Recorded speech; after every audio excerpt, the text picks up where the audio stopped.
Bismillahirrahmanirrahim. Assalamualaikum warahmatullahi wabarakatuh. Saya Muhammad Harizuddin bin Muhammad Tuarudin. Pada hari ini saya akan membicarakan tentang aktiviti 1, tutorial minggu ke-5. Fungsi penyampaian, bentuk syarahan umum dan bentuk menghibur. Baiklah, yang pertama, bentuk syarahan umum. Bentuk syarahan umum merupakan satu penyampaian yang meyakinkan pendengar tentang apa yang ingin disampaikan. Selain itu, syarah umum juga memberi penerangan tentang sesuatu tajuk, isu atau persoalan yang telah diketahui sebelumnya. Syarahan juga memberitahu tentang sesuatu yang baru tetapi menarik seperti peristiwa atau hal ehwal semasa yang menarik atau penting untuk diketahui. Baiklah, kita berpindah kepada penyampaian bentuk menghibur. Menghibur merupakan salah satu aspek yang penting dalam kehidupan manusia. Menghibur dapat menggembirakan atau menyenangkan hati seseorang. Seseorang akan rasa terhibur apabila dapat melapangkan fikirannya setelah penat bekerja. Sebagai contoh, melalui perbualan dengan rakan-rakan, mendengar radio, menonton televisyen maupun membaca komik. Perkara-perkara seperti ini dapat menyebabkan seseorang individu itu akan rasa terhibur. Baiklah, kita berpindah kepada contoh bentuk penyampaian. Contoh bentuk penyampaian syarahan umum. Terdapat beberapa ayat yang penting, iaitu pembuka kata, pendahuluan, isi dan amanat, penutup kepada isi dan penutup kepada syarahan. Bagi penyampaian bentuk menghibur pula, terdapat beberapa contoh ayat yang sering digunakan dalam penyampaian ini. Antaranya cerita jenaka. Cerita jenaka ini boleh disiarkan dalam rancangan televisyen. Ianya dapat memberikan hiburan kepada orang ramai melalui watak-watak yang dilakukan ataupun aksi-aksi dan gelagat yang melucukan. Baiklah, kita teruskan lagi dengan penerangan tentang cara-cara pelaksanaan dan kandungan penyampaian mesyuarat, diskusi, forum, seminar dan juga syarahan. Baiklah, yang pertama, mesyuarat. Terdapat 3 peringkat dalam mengendalikan sesuatu mesyuarat. Yang pertama, pra-mesyuarat. Yang kedua, pelaksanaan mesyuarat. Dan yang ketiga, pasca mesyuarat. Mesyuarat merupakan sesuatu program yang tidak terlalu formal dalam memberikan pendapat.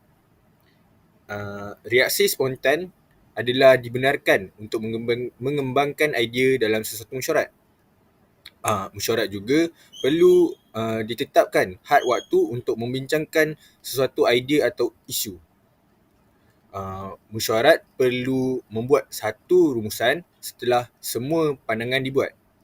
Kesemua jawatankuasa perlu memainkan peranan dalam satu mesyuarat yang sedang berlangsung.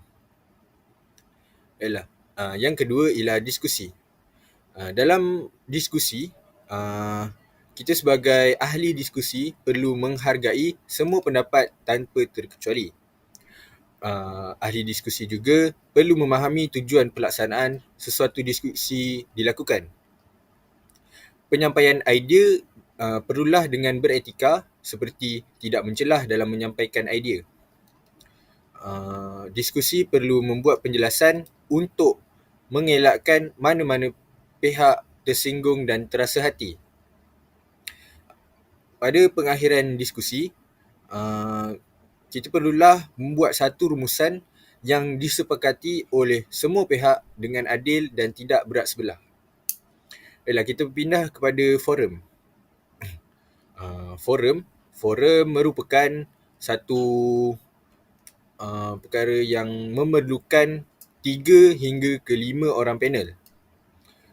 Kebiasaannya, tajuk forum akan diberikan lebih awal kepada ahli panel. Ahli panel boleh berbincang untuk mendapatkan kesefahaman dan atur cara yang lebih tersusun sebelum memulakan forum tersebut. Semasa forum berlangsung, pengerusi akan mengajukan soalan atau pandangan. Pada penghujung majlis, pengerusi akan membuat kesimpulan hasil daripada pembincangan forum tersebut. Dalam forum juga, kita boleh selitkan dengan sesi soal jawab daripada pendengar. Okay, baiklah. Yang keempat ialah seminar. Kertas kerja seminar perlu diwujudkan untuk mendapatkan kelulusan dari pihak atasan. Seterusnya, pelantikan ahli jawatankuasa adalah diperlukan untuk memastikan kesemua agenda berjalan dengan lancar. Anggaran perbelanjaan perlu disertakan dalam kertas kerja.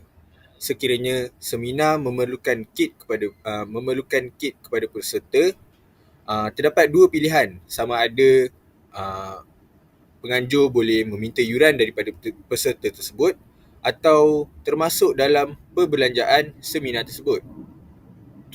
Penyampaian seminar perlulah mudah difahami dan berkaitan dengan tajuk yang telah ditetapkan.